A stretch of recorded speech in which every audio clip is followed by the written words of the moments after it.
In this video, I'll take you on a little tour of Google Forms where I'll show you how to start a new Google form, and we'll take a look at some of the settings that you're able to customize. You'll see how we can change the header image of our form, the fonts, as well as how you can collaborate on a Google form with another teacher.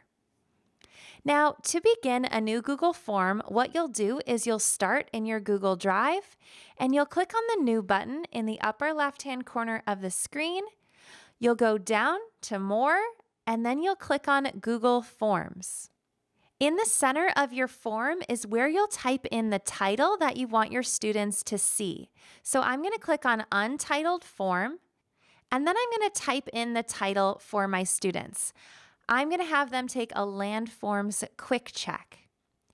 In the upper left-hand corner of the screen, you'll see the words Untitled Form again.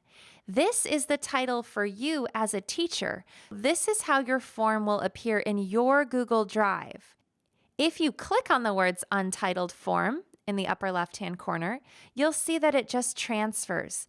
But you can go ahead and customize this if you want it to appear as something different in your Drive. As you can see, I added a 1 to the end of this, but it did not change what my students are going to see.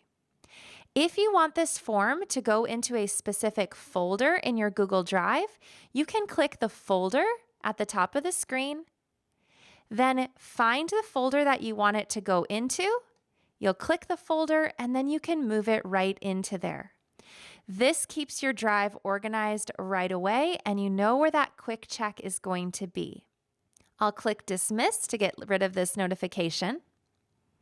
Now, if this form is really important and you want to be able to access it really quickly, you can click this star at the top of the screen and it'll go into your starred area of your Drive. If I go back to my Drive by clicking on the tab at the top of the screen, and I click on my starred area on the left-hand side, you'll see that the Landforms Quick Check has appeared in the starred area.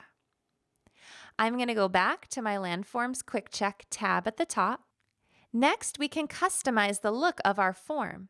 To change the theme of the form, we're going to click this paint palette at the top right-hand corner of the screen.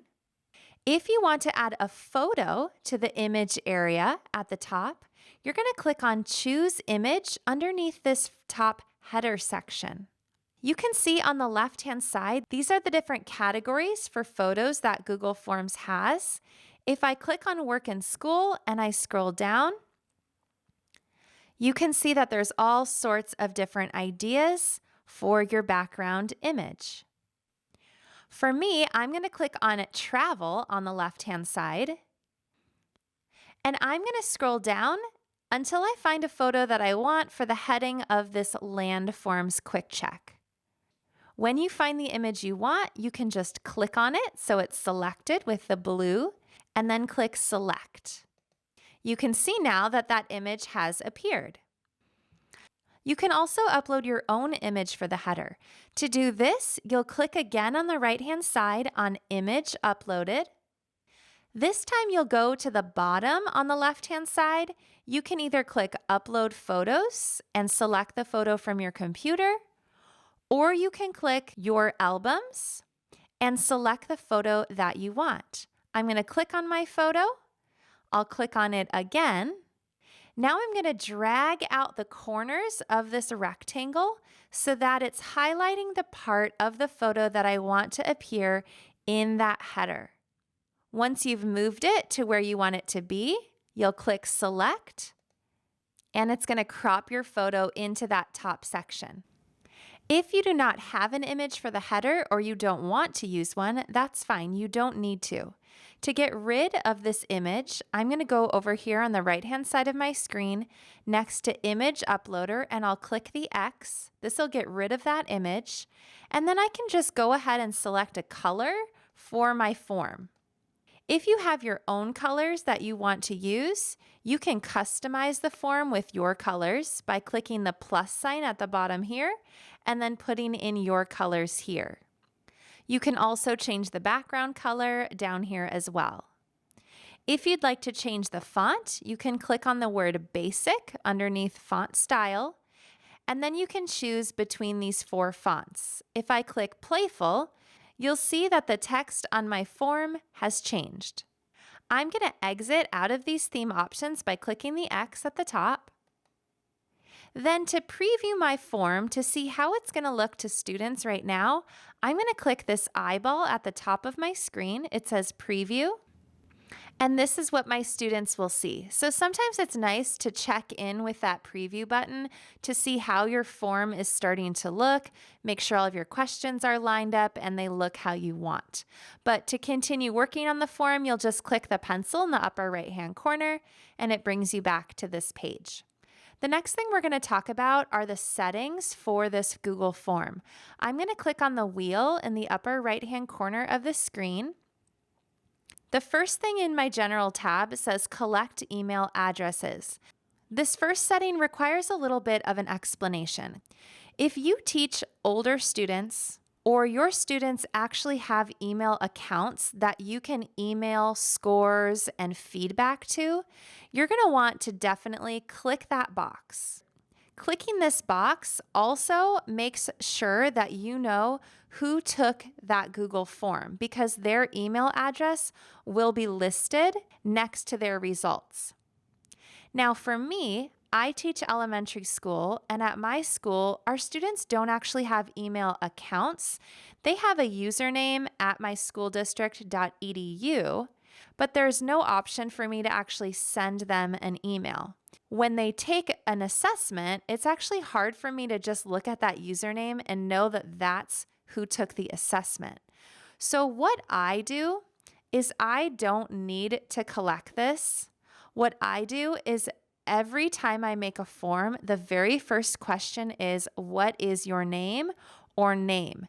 And that way I know exactly who took the form. But if you think that you might forget to do that, definitely click Collect Email Addresses so that if you forget to put that first name question on there, you at least have the email address that's going to tell who completed the form. There's no harm in clicking this, and it's actually a good backup for you. Down below under Require Sign-In, by having this box checked, only the students that are part of my Make Way for Tech domain are able to answer it. Now, your text here is going to say your school district's name. So if you check that box, only people that are associated with your school district are going to be able to take that form. If your form is for parents, you do not want to click that box because they're not going to be able to access that form. So if it's for students, go ahead and click it. If it's for parents, unclick it. At the bottom, you can decide if you want people to be able to edit their submission after they've completed it, and you can decide if you want them to see the charts and summaries of all the data that's been collected. For me, I never check those boxes, but it's up to you. Then at the top under Presentation, there's a few options. So the first one, you can have a progress bar shown on your Google form so that students know how many questions they have left. This is helpful for some of your students that might need that. Shuffle the question order. This is a good option if you want to make sure that your students aren't copying off each other. And then the bottom one, show link to submit another response. That's if you want your students to be able to submit multiple responses to the same form. I usually leave all of those blank. At the bottom, underneath the confirmation message, this is a message that you can customize if you want. You don't have to put anything here as well, but you can customize this so that when your students are finished, they can get a little message. I put, great job. Now that you're finished, work on ST Math. You can do what you'd like, of course. The last tab at the top says quizzes. If you want to make this Google form into a quiz, what you'll do is you'll click on this little button at the top that says make it a quiz, and you've now just turned your form into a quiz that will automatically grade itself if you put in the answer key. There are also settings in this area that you can customize. Now, please refer to my video on how to create a quiz that grades itself for step-by-step instructions and more information on these settings. After your settings are finished, you're going to go ahead and click the Save button at the bottom. The last thing I'm going to do is show you how you can invite other teachers to collaborate and create this form with you. So what you'll do is you'll click on the three buttons in the upper right-hand corner of your screen, and then you'll go down and click Add Collaborators. You can copy and paste this link at the top of the screen into an email and share that with someone who you want to have access to work on this form with you. The other thing you can do is at the bottom of this box, you can type in the person's name, who you want to share it with. When their name appears, you'll click on it. This box says notify people. That means that they're going to get an email saying that you have shared this Google form with them and that they're able to collaborate on it. If you want to add your own message to that email, you just click add message and you can type them a message. I might say, look this form over and add any questions I missed. When you're done, click send at the bottom, and now your form has been shared with that person. All right, well, you are now ready to start adding your questions to your Google form.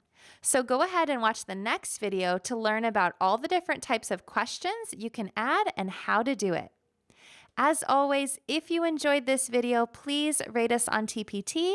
And if you have any teacher friends who you think would enjoy this course, please let them know where they can find it.